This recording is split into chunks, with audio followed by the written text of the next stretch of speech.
Hello everybody and welcome back to the Mocap Bear channel. Happy New Year, happy 2022, and what better way to start off the new year than with a Monkey Ball NFT drop. That's what we're going to be talking about today, so if you like this content, please like, subscribe, you know what to do, and let's get into the all you need to know about this NFT drop. So Monkey Ball on their Twitter recently made an update. As you can see right here, we have two NFT drops. One is going to be happening on the Magic Eden NFT market. That's going to be on January 4th. And the other is going to be on January 6th on their own website, Monkey Ball. And you can't really connect right now, but I imagine you're going to be able to connect here, connect your wallet with Solana. Remember, this is all on the Solana network, so make sure you have your Phantom wallet and Solana set up and ready to buy. And yeah, I imagine you'll be able to connect here and buy the NFT just like that. So if we go on over to this Medium article right here, we can see that this is the all you need to know about the NFT drop. So I will attach this in the description down below of the video, but we'll go through it quickly right now. So at first they just talk about how there is a difference between the visual NFTs and NFTs with utility value. Now, as you know, monkey NFTs have utility. They can be used in game. They have traits. Certain monkeys will be better than others. And you'll be able to earn MBS token with them. So these are game assets and they have utility and value because of that utility. Over here we see that they have what can I do with my monkey? Well, you can earn MBS by winning matches, you can breed with your monkeys to create more monkeys, and you can manage them, train them, and improve their skills by training them. Now, essentially, the breeding is very interesting because what's important to keep in mind here is that with any NFT drop, you know, there's always a huge competition to get in, and rightly so, because these NFTs can often be very expensive and can end up proving to be very valuable assets if you get in on them early. However, if you're looking to play the game, I would not worry so much about the NFT drop necessarily because they will be breeding. There will be plenty of opportunities to pick up monkeys. Eventually, you'll probably see an ecosystem that's similar to Axie Infinity, where there's many different Axies and they're easy to pick up. So don't worry too much about grabbing an NFT to simply play this game. So if we go down here, we can see that they have a section here about the tech behind the monkeys. So from inception to completion, the Monkey Ball dev team has spent a few months building a super intricate monkey NFT generator on Unity. So all of the NFTs and the 3D models in the game will be generated via Unity. And they have developed their own system where they generate these monkeys and apply shaders based off your NFT. They kind of go into this a little bit here. We have a brief video that kind of just demonstrates what they have. If you kind of look at it, you have different options. And yeah, it's kind of cool. So each of these NFTs is going to be different and unique in their own right, as you can see, and very kind of stylized. Over here we have a little bit more about the monkey's traits and how they tie into the games. So each monkey is born with innate utility and trainable abilities. Each monkey NFT is generated based on 32 individual assets and attributes. These cover the appearance, but they also tie into the alpha score and game skills, as well as game perks, which we'll get into a little bit later. Also, each monkey's appearance is formulated from 11 traits that also form its alpha score. So the higher the alpha score, the rarer the appearance is, and also the more likely your NFT will have special abilities, which is super cool. Right here, it just goes into the different types of traits. You know, monkey hairstyles. There are over 20 variations of hairstyles and headgear that your monkey could be born with. In addition, there's also a whole bunch of color palettes. I think they say here 35 different color palettes. So that's essentially a brief overview. This is kind of, again, a little bit about how this NFT is going to look. Okay, so now let's get into the gameplay skills. So as I mentioned before, your monkey has certain skills that are built into them that allow them to be better players on the field. And they are 4 core game skills and 12 game perks. And each core game skill that a monkey is born with, they come with a max potential that they can reach. And I believe this is where you come in and you can train your monkey to reach that max potential. So this is where you can give input as a player to kind of strategize and train your monkey to become a better player. Now, all the skills, all the core game skills begin at a level of 10. And there, as I said, there are four, and those are accuracy, passing, defense, and control. Control represents the ability to handle various situations, like receiving a pass or shooting a ball. Just your ability to control the ball, I think, or control the field or your reflexes. Defense is exactly what it says. It's your monkey's defensive skill, how well you can defend against passes, shots, and gameplay situations.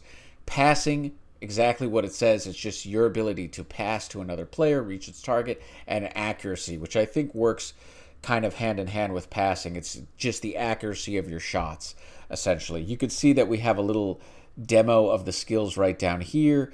This is kind of what it'll look like. So you'll have, yeah, so different numbers. Each of these have a different max potential depending on your NFT. So they actually give a little example of a scenario where this might happen in game and how these skills might come into play. So it says right here, using the image above as a reference, let's say you shoot a ball at the goal with your striker, and your striker's accuracy level is challenged by the goalie's defensive skill. In the conflict, a random number is selected between 5 and 26 on the striker side and 5 and 20 on the goalie side, and the highest number wins the conflict. Now, the number is randomly selected, which means that you as a player cannot pump money into the game and expect to win every single time. There is an element of luck here. Yes, certain players and monkey NFTs will be better than others, and certain people will have more training than others, but at the same time, there is a randomness to this game. There is a chance factor in this game. And there is also strategy in this game. For instance, how are you training your monkey? What items are you equipping your monkey with? These are all things that will tie into who wins and who gets the highest score, in addition to the random outcome. So it's not a pay to win. It's more of a strategic kind of, yeah, it's to me it seems like it might be a lot like Warhammer 40K, like the miniature game, in the sense where you have these miniatures and you're figuring out how to strategically, place them on the field. There is money involved in Warhammer 40K. You have to buy the figurines, but at the same time, there is strategy involved as well. So it kind of goes hand in hand. There's money, but there's also strategy. But the person with the most money isn't necessarily going to win. Now let's talk about the monkey game perks. So those were the core game skills, but now there are 12 game perks. And these, I believe, are special abilities. So these are perks that your monkey is born with. Each monkey is born with different perks. The perks include precision shot, protective holding, hard header. This boosts your monkey's header power. Flank pass, extreme pressing, pass interception, hard tackle, which boosts your monkey's tackling ability. So so some monkeys are just going to be better at tackling. Some will be better at giving headbutts. Then there's defensive awareness, last stand defensive, golden gloves, goalie resistance, and goalie long ball. So there are a lot of diversified traits that these NFTs are going to have that will make this a strategic game. This isn't going to be a simple game to understand. You're going to have to do your research on what wins and what doesn't. Now down here, they just have a little bit about the advantages to becoming kind of an early monkey pioneer, which is simply a monkey NFT holder in the early stage. Pioneers Gear Up Camp. This is where monkey pioneers or holders can start collecting consumable game items. So these will be items that give you an advantage in game that you consume to make your monkey do better or perform better. The in-game store. Monkey holders will be able to buy discounted consumable items, breeding capsules to take care of or train their monkeys. So these early pioneers will get a good head start in the game and the kind of workings of this game. And you'll get to engage in breeding season. You'll be one of the first people to be able to breed your monkeys and sell them to other people or keep them for yourselves to form a team. And then there will be, of course, the player environment game mode, which is the main way that you train your monkey to its max potential. This is just a breakdown of the Monkey NFT drop right here. These are Gen 0 monkeys, and they're allocated in a different way. So, as I mentioned earlier, there will be a sale on Magic Eden, and there will be a sale on monkeyball.com.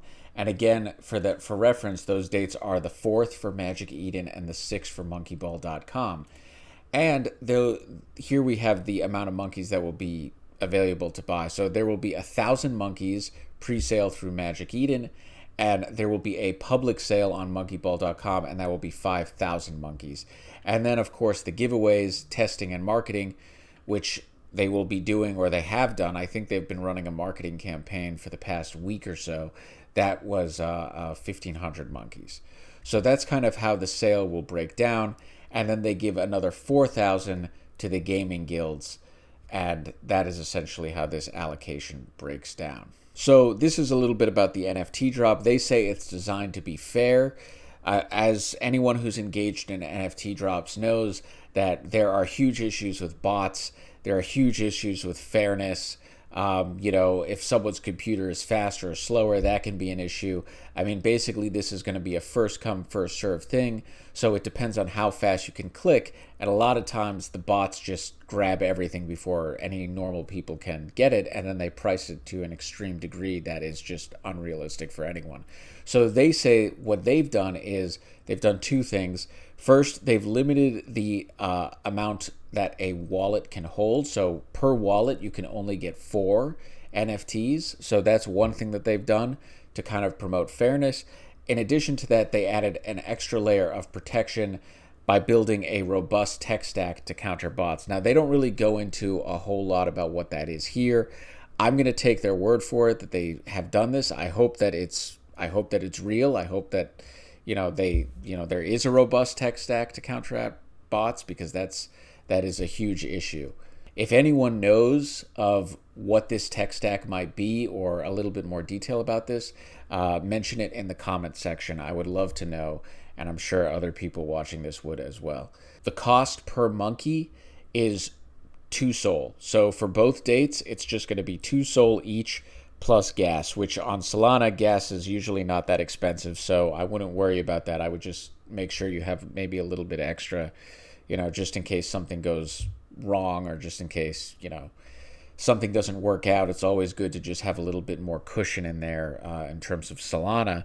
But because it's on this network, it should be a pretty fair pricing right there. 2 SOL is pretty good.